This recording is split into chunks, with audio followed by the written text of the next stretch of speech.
Mesdames et messieurs, bonsoir. Vous êtes sur Global Africa Télé Sud et bienvenue dans le journal des correspondants.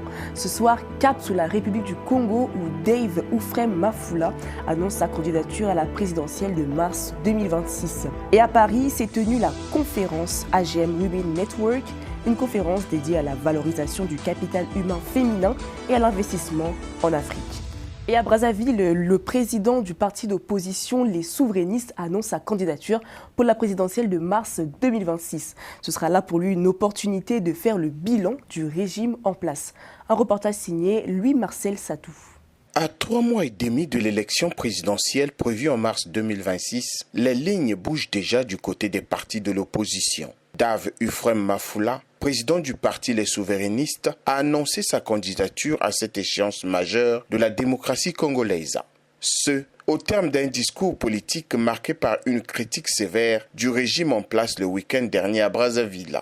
Il s'agit d'une deuxième participation pour Dave Oufrem Mafoula, qui a dû tirer plus de leçons du scrutin de 2021. Je suis prête à rétablir une démocratie apaisée et crédible, prête à assurer une redistribution équitable de notre richesse nationale afin d'améliorer durablement les conditions de vie de chaque Congolais. C'est dans cet esprit, avec un sens profond des responsabilités et devant l'histoire, que j'annonce solennellement ma candidature à l'élection présidentielle de mars 2026. Revenons sur les 65 ans de la République. Tout en critiquant la gouvernance du régime en place, Dave Mafoula dresse un bilan qu'il qualifie de douloureux.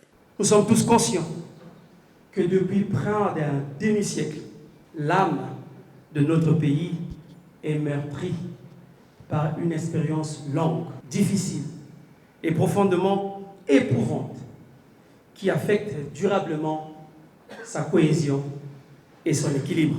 Faire sortir le Congo de plusieurs décennies d'épreuves ou accepter la continuité d'un cycle éprouvant. L'annonce de sa candidature à l'élection présidentielle de mars 2026 répond à l'appel du devoir républicain après avoir écouté le Congo profond à travers sa tournée dénommée Mbangui Tour, a-t-il souligné.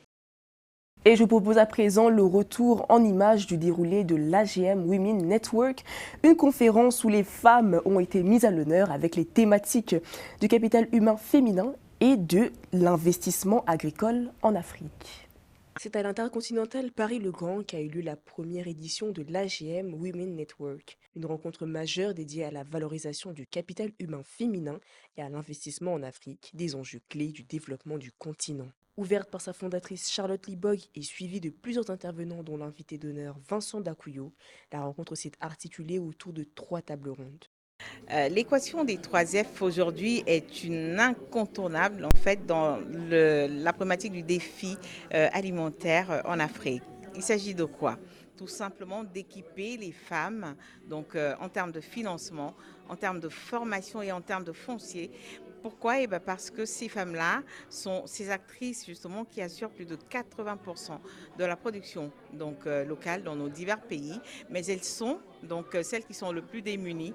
Les femmes manquent de financement, donc on est financé à hauteur de seulement 5%. Les femmes n'ont pas accès à la formation comme il se devrait. Et enfin, les femmes n'ont pas accès à la terre. Moins de 15% de femmes propriétaires terriennes.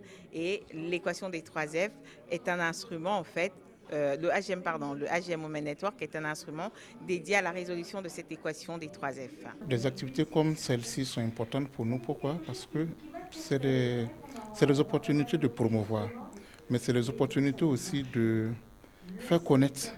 Et quand on dit faire connaître le savoir, ça veut dire faire profiter aussi le maximum. Parce qu'on voit que depuis des années, nous, en tant qu'Africains, beaucoup de gens disent qu'on est en retard. Donc il faut que de plus en plus, on ait des initiatives pour montrer aux gens qu'on évolue, on avance, même si ce n'est peut-être pas au rythme voulu, mais quand même qu'on avance. Mais aussi faire connaître aux autres ce qui peut être mieux pour nous. On a nos propres réalités. Et donc, il faut savoir qu'aujourd'hui, il ne suffit plus de s'asseoir, attendre que ça vienne d'ailleurs. Il faut que ça parte de nous-mêmes et que ce soit des initiatives locales, mais qui partent au niveau local et qui prennent en compte nos propres réalités à nous et qu'on arrive à valoriser ça au maximum. Donc, je pense que des occasions comme celle-là nous permettent quand même de montrer ce que nous faisons et de faire, pourquoi pas, dupliquer ailleurs. Et donc, je pense que c'est une des raisons pour lesquelles nous sommes là. Mais en même temps aussi, ça me permet d'apprendre des autres, parce qu'on ne finit jamais d'apprendre. Donc, c'est également faire du benchmarking pour nous.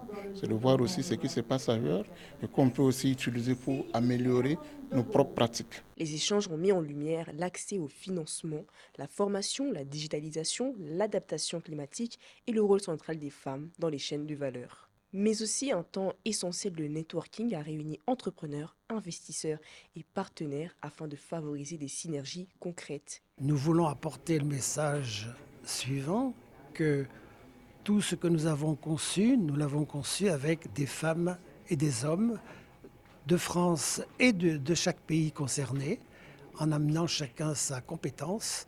Maintenant, on est au travail. Dans 10 ans, dans 3 ans, on verra les résultats. Et aujourd'hui, c'est un échange pour qu'on puisse s'appuyer sur d'autres expériences et surtout échanger entre nous de façon à ce que nous soyons tous la main dans la main pour aider cette belle Afrique. Et à travers les témoignages et projets présentés, un message fort s'est imposé. Investir dans les femmes, c'est investir dans la croissance durable de l'Afrique. Et alors qu'en Afrique subsaharienne, près de 27% des femmes adultes sont engagées dans une activité entrepreneuriale, eh bien, les activités économiques menées par ces femmes représentent 13% du PIB du continent. C'est la fin de ce journal. Merci à vous de nous avoir suivis et nous vous souhaitons une bonne suite de programmes sur nos antennes.